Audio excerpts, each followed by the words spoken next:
So once again, Viva la Virgen! Viva Nuestra Señora de Peñafrancia! Viva! Okay, so welcome to St. John Vianney Theological Seminary, dear friends, devotees of Our Lady here in Cagayan de Oro, and joining us via Zoom and the live stream are our Bicolano friends and other devotees of Our Lady in the United Kingdom.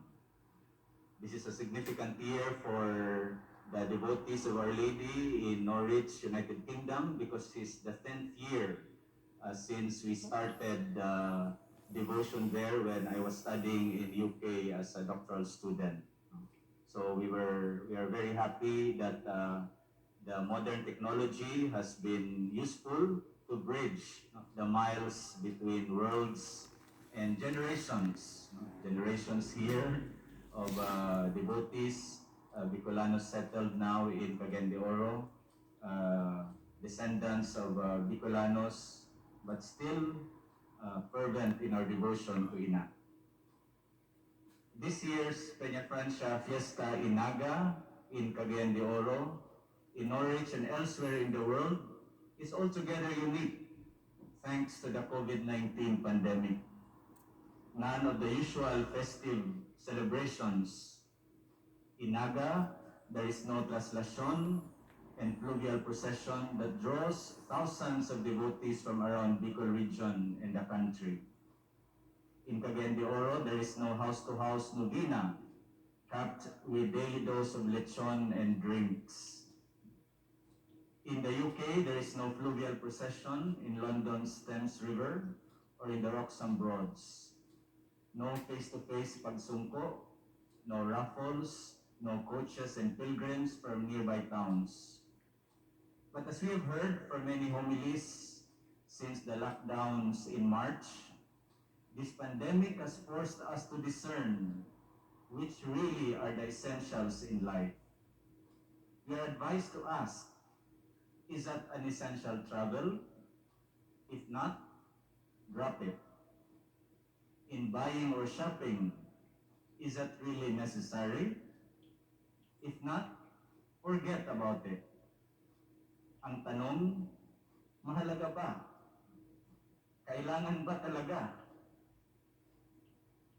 In previous religious activities in Norwich, United Kingdom, we discovered that the Filipino faith is weather resistant. Rain or shine, snow or hail, tuloy ang pilgrimage, tuloy ang procession. This year, we have done it again. We, especially Bicolanos and all devotees of Ina, have shown that our faith, our devotion to Ina is COVID resistant. No amount of virus can keep us from honoring her. So now we are using modern technology to conduct our novenas this year. So in Norwich, we had Zoom novenas for the last 9 Sundays. And after the 9 Sundays, 9 days, leading to today. Here in Cagayan, we also had a Zoom novena from last week until yesterday. Mindful of health protocols, we CDO devotees gather this afternoon in our seminary chapel, and many UK-based devotees are joining us through Zoom and live stream.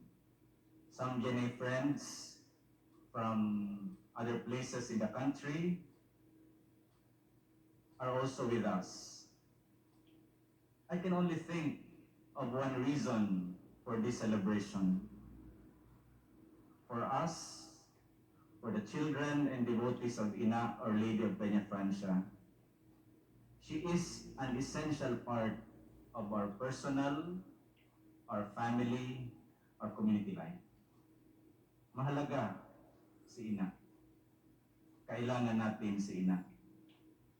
We cannot drop her just like any other activities. We cannot forget her just like any other thing to do. And we are most grateful to her son, Jesus, for giving her to us to be our ina. What could be God's message to us today as we celebrate this fiesta amidst the COVID-19 pandemic? Let us allow our scripture readings to guide us. The first reading is all too familiar. It is the symbolic story of Adam and Eve, the story which illustrates the root of all sin and of all evil, of all kinds of virus afflicting individuals and countries today. And what is that? The irrepressible desire to be like God.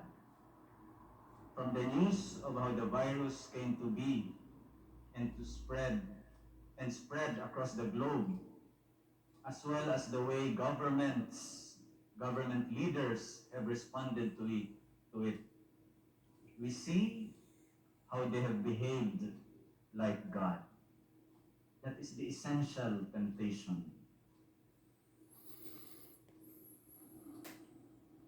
But even before the pandemic, in the Philippines, in the US, in China, other parts of the world, presidents, some politicians have been behaving like God.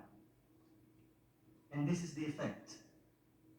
We are trapped and hostaged with our masks and shields, covered with fear and anxiety. Those of us who have been or are now in position of power, whether as nurse, head nurse, matron, supervisor, rector, manager, president, know how power tastes like. Ano ba ang lasa ng kapangyarihan? Para itong double black, suabe, masarap. Pag natikman mo, hahanap-hanapin mo. Sorry na lang, walang tagay ngayon. And that is what's happening all around us. Power can be addictive. It corrupts the power holder. And it results to corrupted government, corrupted officials, system, and institutions. Where is this country going? What is going to happen after Brexit? No one knows. The future is all but bleak. So we turn to the second reading for some encouragement. The second reading says, "In him we were also chosen, destined to in accord with the purpose of the one who accomplishes all things according to the intention of his will."